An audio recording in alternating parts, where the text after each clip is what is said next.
Class 10th के board exam में आपके पेपर में एक सवाल या फिर दो सवाल ऐसा जरूर रहता है जिसमें होता है कि केमिकल इक्वेशन को बैलेंस करके दिखाइए।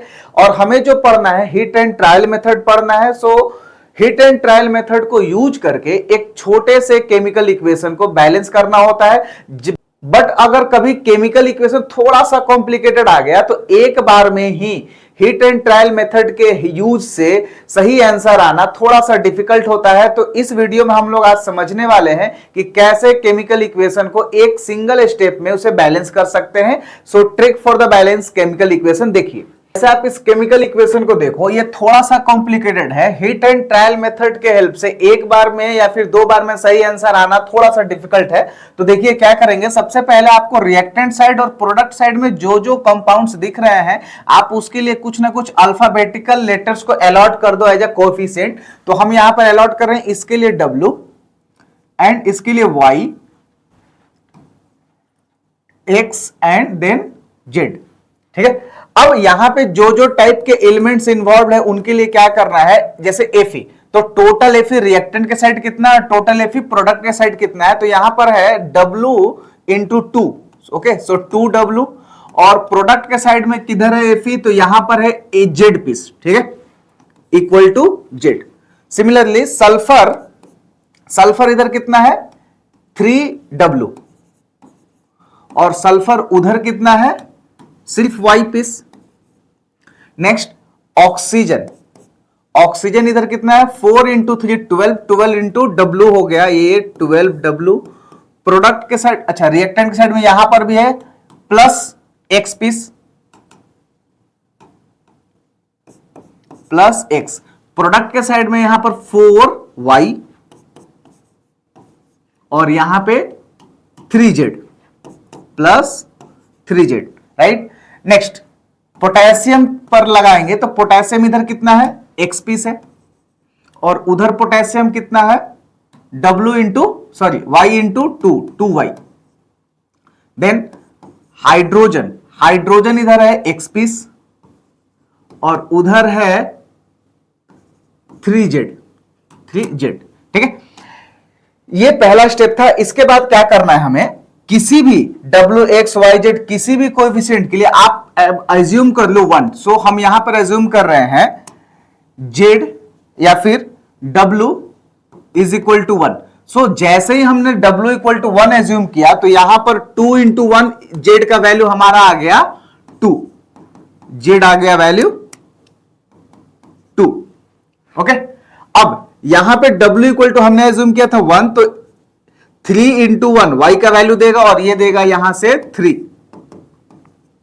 नेक्स्ट, अब यहां पे X का वैल्यू चाहिए हमें, तो यहां पे क्या करो Y का वैल्यू पुट करो, तो Y equal to 3 into 2 X का वैल्यू हो गया 6। या फिर आप यहां पर भी पुट कर सकते थे Z का वैल्यू 2 पुट करोगे तो 2 इंटू 3 X इक्वल टू भी 6 आएगा। ठीक है, तो यहां से आप देख रहे हो कि ये WXYZ सारा चीज का वैल्यू आ गया है। और जैसे ही हम इस वैल्यू को इस WXYZ के जगह पे रखते हैं तो ये इक्वेशन हमारा ऑलरेडी बैलेंस हो जाएगा। तो यहां पे W इक्वल टू 1 पुट कर देते हैं, ये 1 हो गया।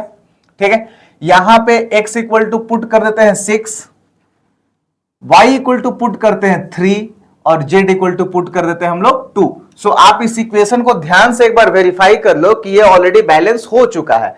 तो इसी तरह से आप किसी भी केमिकल इक्वेशन को बैलेंस कर सकते हो। इसी तरह से एक और इक्वेशन को सॉल्व करके देखते हैं। ठीक है, सबसे पहले क्या करेंगे, इसके लिए हम कुछ अलॉट कर देते हैं W, X, Y and Z। इसके बाद में हमारा स्टेप था कि जो जो एलिमेंट्स इन्वॉल्व है उसको काउंट करेंगे दोनों साइड। तो कैल्शियम पर अप्लाई करें तो यहां पर कैल्शियम है 3 इंटू W, 3W। उधर कैल्शियम है Z पीस। सिमिलरली फास्फोरस पर अगर देखें तो फास्फोरस इधर है इंटू 2W। ओके, उधर है फास्फोरस 4Y। ऑक्सीजन पर देखें अगर तो ऑक्सीजन इधर हो गया 4 इंटू 2 8W प्लस में 2X, यहां से 2X और प्रोडक्ट साइड में है 10Y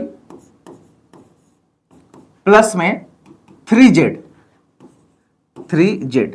ठीक है, नेक्स्ट सिलिकॉन। सिलिकॉन पर अगर देखें हम लोग, सिलिकॉन है इधर टोटल x पीस और उधर सिलिकॉन है हमारा z पीस। सो सारे एटम्स एक बार वेरीफाई कर लेना है कि सारा एटम्स हो गया।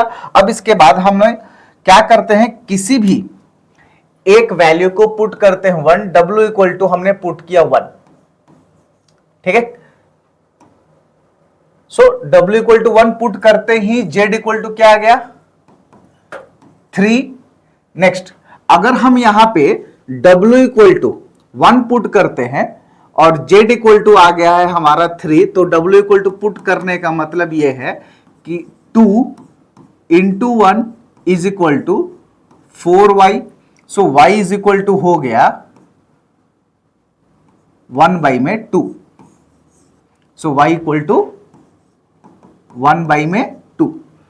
Next x equal to z है, तो यहां से x का वैल्यू कितना आ गया 3। x का वैल्यू आ गया 3। बट यहां पे एक चीज देखिए आप कि कोएफिशिएंट कभी भी फ्रैक्शन में नहीं हो सकता है, इसीलिए हम इस फ्रैक्शन को प्रॉपर नंबर में कन्वर्ट करने के लिए 2 से मल्टीप्लाई करेंगे। तो यहां पर 2 से मल्टीप्लाई, यहां 2 से मल्टीप्लाई, यहां भी 2 से मल्टीप्लाई और ये हो गया 2 से मल्टीप्लाई।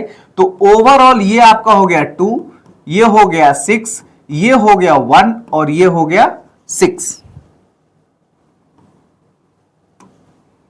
ओके, नाउ अब हम क्या करते हैं, इसी वैल्यू को पुट करते हैं इक्वेशंस में। अब देखो W का वैल्यू हमें पुट करना है 2, नेक्स्ट X का वैल्यू पुट करना है हमें 6, Y का वैल्यू पुट करना है हमें 1 एंड देन Z का वैल्यू पुट करना है 6। ठीक है, तो अगर आप कोएफिशिएंट ये 2, 6, 1, 6 लगाते हो रिस्पेक्टिव कंपाउंड्स में, तो आपका ये इक्वेशन है बैलेंस्ड। ठीक है, तो आई होप कि 2 इक्वेशन को हमने सॉल्व करके दिखाया कि कैसे इंप्लीमेंट करते हैं, कैसे कैसे स्टेप जाते हैं। ये टाइम टेकिंग बिल्कुल भी नहीं है। आप इसको प्रैक्टिस जितना करोगे, 10 से 15 क्वेश्चन बना लोगे, ये आराम से हो जाएगा, इस पर कमांड आ जाएगा। इससे बेनिफिट ये एक है कि आप का समय बचेगा केमिकल इक्वेशन को बैलेंस करने में एग्जाम में, और दूसरा सही आएगा ही आएगा। ठीक है, तो आप इस इक्वेशन को, एक और इक्वेशन को देखो और इसको मेरे बताए हुए मेथड से एक बार सॉल्व करके देखो। ठीक है।